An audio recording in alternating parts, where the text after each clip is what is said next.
Bang. Bang. We are live without the Dr. J, but we've got you covered today, folks. He may be joining us here in a minute, but we'll get started anyway because there is plenty to talk about. We've got some pretty interesting doges of the day as well for you guys. So excited for today's episode. How you feeling today, CJ? Not bad. Not too bad, relatively speaking, of course.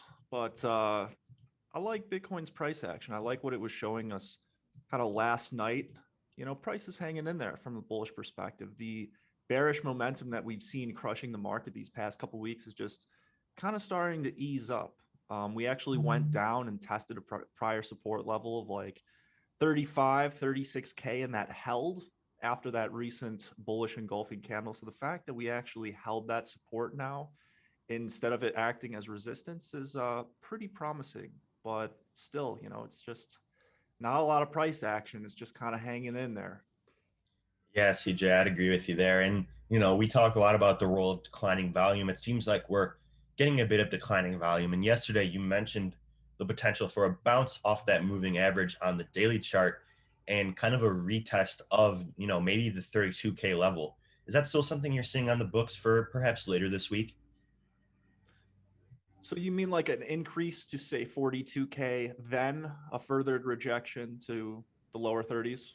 Yeah, or just, will we break above that moving average? It's been acting as pretty staunch resistance during this downturn. Do you think we will break above it this week and retest 42, or are we kind of destined to linger below that moving average and kind of hang out in the 30K range?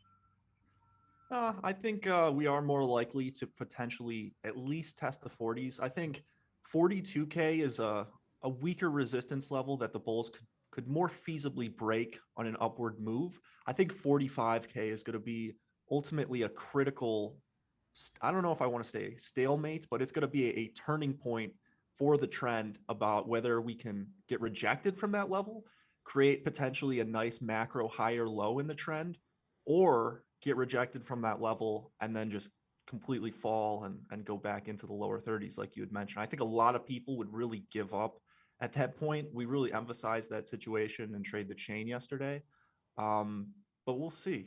As of now, there's not much to be said. Price is just kind of hanging in there, looking like it's going to rebound and kind of. We'll show this on the chart in a minute too, but the moving average kind of acts like a magnet for price, and we've just fallen so far below that 20 smooth moving average, so that it seems likely that we would get some type of retracement back to the mean, which would be around 40, 42K. Yeah, CJ, and that those levels around 42 and 45K are historically when we've seen so much whale accumulation and movement of Bitcoin off of spot exchanges and into cold storage.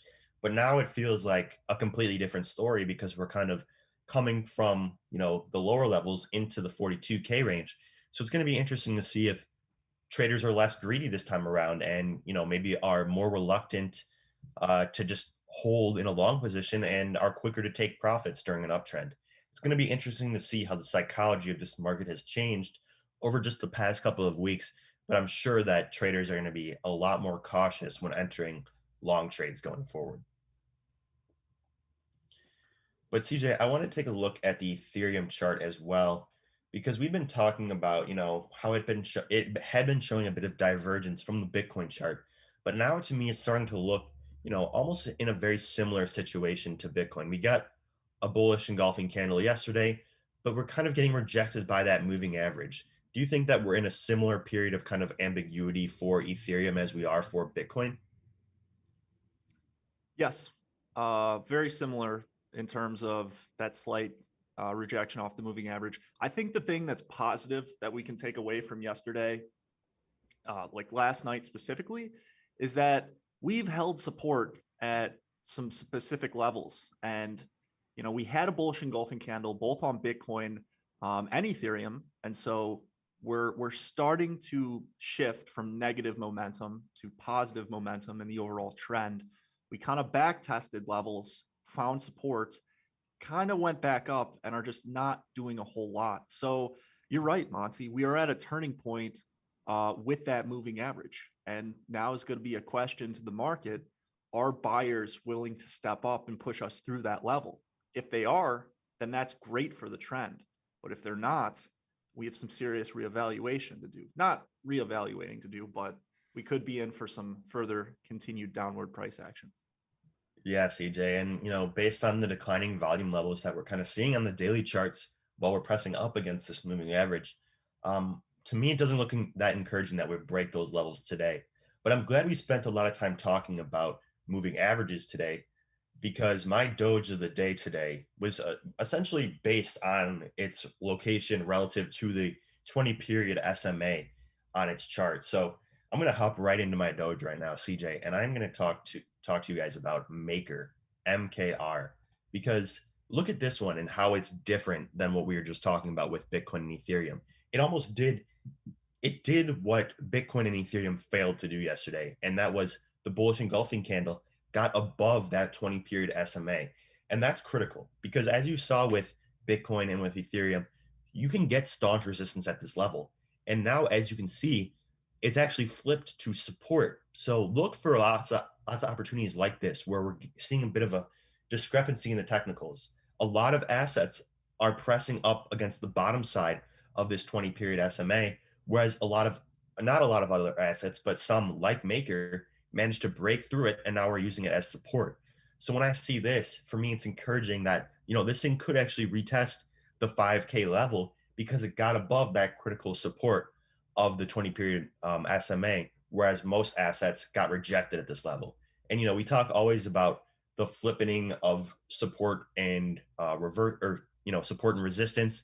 We're doing a webinar today at market close with the Oracle AJ Monty, and he always talks about the role of the 20 period moving average and how it can be used as support and resistance. And look at how good this was as support on the way up.